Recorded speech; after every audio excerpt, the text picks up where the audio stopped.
I've had numerous requests to do a video on a stock by the name of Workhorse. And so I took some time because I had no knowledge of it and dug into it. And Workhorse is all about a company that has gone through a couple of name changes but has settled on Workhorse. And they manufacture electric trucks for delivery. Been in the business for quite some time, had some ups and downs, and are now involved in a $6 billion contract to replace 200,000 post office, United States Post Office trucks. In the past, those trucks were made by Grumman, dating all the way back to 1980. And so they need to be replaced. And so the post office has said that they were putting it out to bid. They got quite a few bids, and those bids have been brought down to basically 4 companies who are actively bidding on it, and Workhorse is one of them. They come in different forms. Workhorse is a all-electric vehicle. Ford, with a company also known as Oshkosh, who has a relationship with the United States through military vehicles, is also a player in it, one of the bidders. Theirs is a total internal combustion engine rather than electric. It's the bid has basically said they want them to be efficient. They haven't said they have to be electric, but there is the belief within at least the YouTube committee or community that is an important part of it. Ford's, as I say, is all internal combustion. Then there is a company by the name of Karson, and they are a Turkish company, but they are working with a U.S. company, Morgan Olson, because one of the other requirements is that the truck has to be built in the United States. And then there's another company that was involved in it, Manindia, which is an Indian company.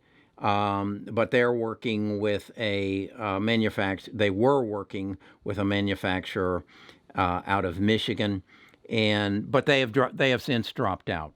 So it comes down to basically those 3 companies: Workhorse, Ford, Oshkosh, and Carmen Morgan Olson.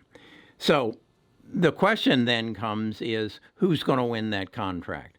And you, as an investor, are looking at it and saying, this is a stock that was an 82-cent stock until May 19th, when Trump tweeted about this company, and it went from 82 cents to $2.60, 65 cents, based on that tweet.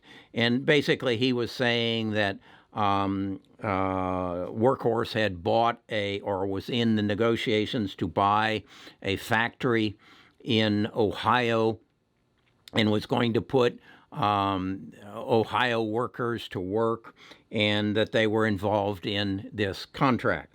So you get a little connection there. Now the stock is up to $15.17. As we look further, we find that the CEO of Workhorse is a major contributor to Trump's past campaigns.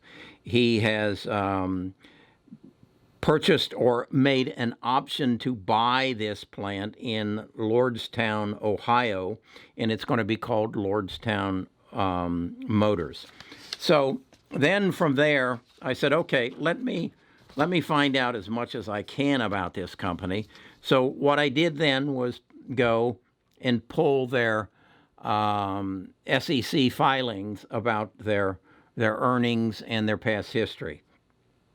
And I found that for the third quarter or the second quarter, ending June 30th, their sales Workhorse's sales was $91,942. That's right.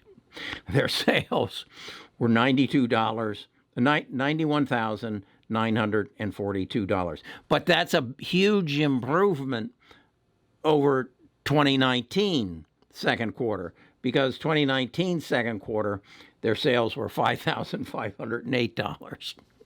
Okay, I'm reading this from their report to the SEC. So their net loss for 2020 was $131,331,909, up from 2019 loss of $20,060,200.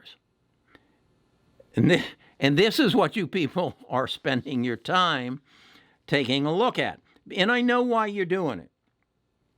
Because you think that this is going to be a $15 stock that's going to go to a $150 stock when they get this contract to build these 200,000 vehicles, and for, I think it's a total of $6.3 billion. Well, I can see how that might get you excited. It might get you as excited as if you got word that a company called Eastman Kodak was going to get a $748 million contract to make chemicals that they were totally unqualified to make, and it's now turned into a congressional investigation as to why.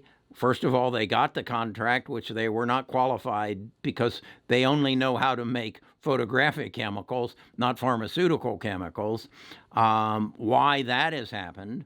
And so, again, I think of it as I've got $10,000 I want to invest, okay? And I've got a pot over here that says Ford on it, and I've got a pot over here that says Workhorse on it, and a pot over here that says Karson on it. Which one of those pots am I going to put my hard-earned $10,000 in?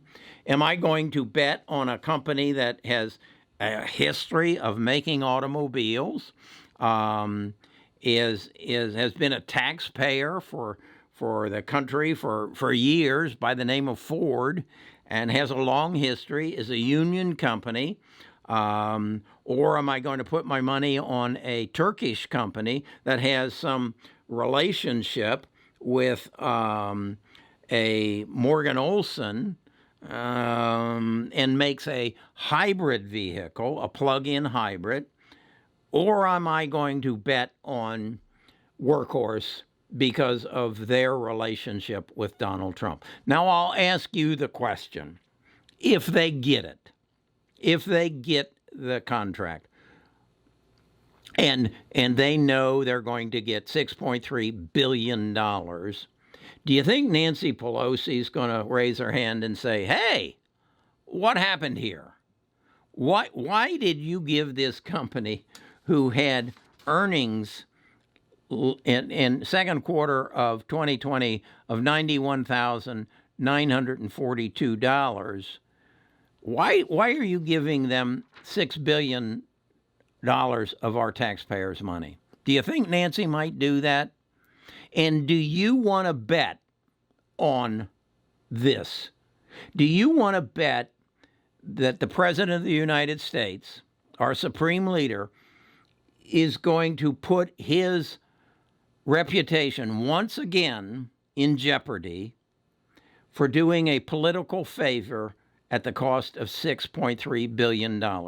Is that because that's what you're betting on? That's what you're betting on.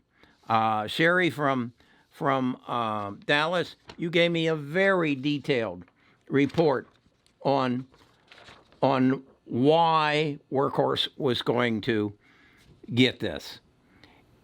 And it all comes down to a relationship with the CEO, and the founder of the company, and Donald Trump.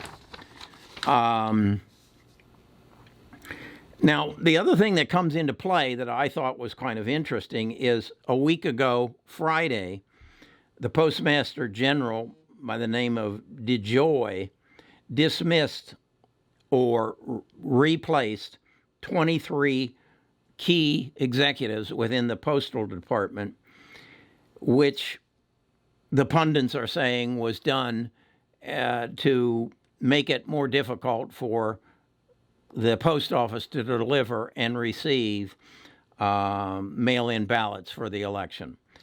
So we know that Trump has a relationship with Postmaster General DeJoy, that he'll do pretty much whatever Donald tells him to do. We also then know that Donald got a lot of heat over that. We know that Donald got a lot of heat over Kodak. In fact, he has distanced himself, as has many other people in Washington. So I'm not going to tell you to buy Workhorse or not buy Workhorse. That's entirely up to you. But understand what the bet is. The bet is that Donald Trump will tell Postmaster General DeJoy to pass out a $6.3 billion political favor. If you're comfortable with that, hey, go for it. I'm not going to. I won't give him my $10,000. I won't give him $1,000. It's not, there are better opportunities. I would rather wait until the pandemic clears up and Uber gets back on the road. I'd rather put my $10,000 in Uber because I think they're going to take advantage of this electric vehicle, this autonomous vehicle, and I think they're going to be a big, big player in the future. I don't think Workhorse is going to be a big player. I don't think they're going to change the way I live. So I'm not in this game. But if you are and you want to put your hard-earned money on, again, a political favor, if this is where you want to go for it.